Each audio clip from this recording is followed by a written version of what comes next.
very good in game. You absolutely must try out Peacekeeper this season. Now I was yapping about it previous seasons as well, but the thing is, at the start of the season when I made my review of 100 ranked matches in Grandmaster 5 and Legendary, I noticed that it was not good enough because I would just be destroyed by USS9 users and VMP users that were in severely huge numbers. But now the meta has calmed down a bit, and USS9 is getting another nerf next season. And so Peacekeeper, I think that it is the best aggressive assault rifle. I have a video where I will compare them prepared for later, but basically it has great mobility, DS time, reload time, range is also solid, and the fire rate, even though it is not the fastest, but it is sufficient. And ideally you want to use it in small to medium maps, but in this video I prepared gameplay for various sized maps. And the hardest match was in raid because the enemies were pretty good and the map is huge. But other maps like the Shoot House and Nuketown were really very nice. And while I do get destroyed by USS9 sometimes, but I mean, like I said, next season, so next week, it's getting enough. And then the situation will be even better. And even now Peacekeeper, it's basically a variant of PDW that is a bit slower but has better range and faster reload time. And I really think that it is, well, at the moment it is very good. Next season, after the USS9's nerf, it has potential to even be great. So now it is good time to start practicing to use it. And after the buffs that it received the earlier seasons, the recall is really easy. Like earlier it used to be pretty difficult recall, but now it is a very smooth one.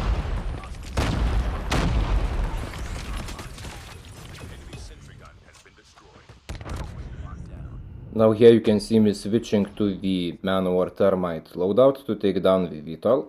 And I made a video on TikTok, I made a video on YouTube earlier as well, but such loadout is an absolute must. Because like you can see here, I just destroyed the Persistence users VTOL and it was kind of their last hope of getting this match. And we spent the whole match farming kills to get it with the Persistence pack.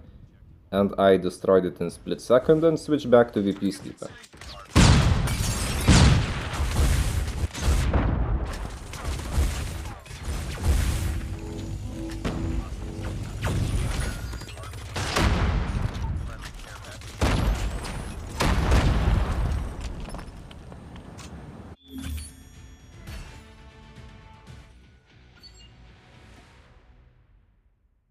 Now in this match I was yapping with a friend, but unfortunately my microphone is not recorded because I would have to choose to record my mic and the phone sounds before the match starts.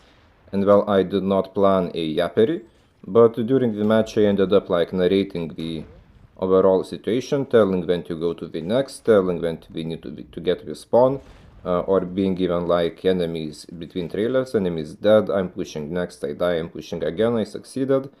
And this whole narration thingy, it kind of was met positively by my friend, and he said that it was a pretty fast narration, I guess, like he could not think as quickly.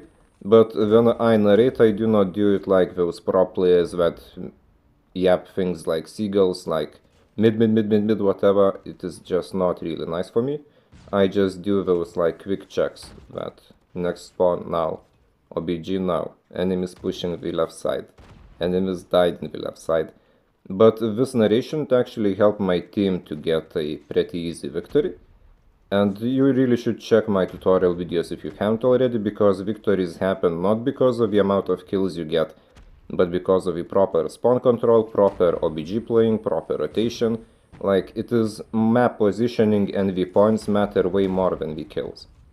And the main things in your HUD layout should be the counter on the left of how many points each team has, and the center, up center one which shows how many seconds are left for the OBG. Because when you see that it is expiring, you're going to the new one.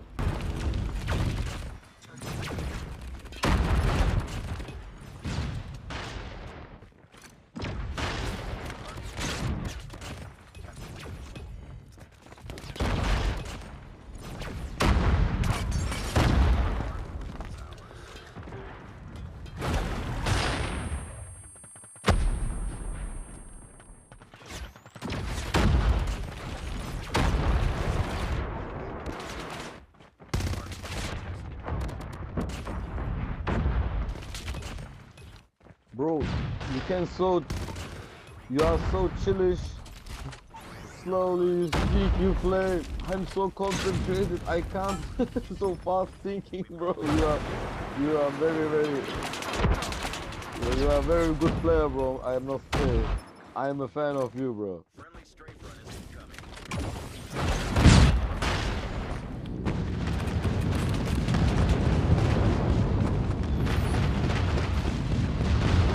Your communication is very good in game.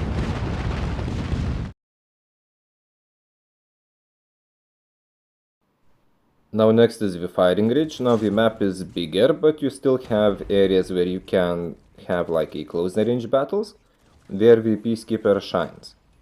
And I think that in firing range it is actually a really nice choice as well.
Now here I played with Halo and her friend stack, and whenever we play you have to sweat to get the MVP, which I did not get here as you can see, but just look at the captures she did. And this just proves again captures over kills for winning a match. Moving to a bigger map slums, but it also has many areas for closer battles, so it was pretty good for the most part.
teammates had super good OBG presence, I was kind of anchoring spawns and also dropped the cluster at the end.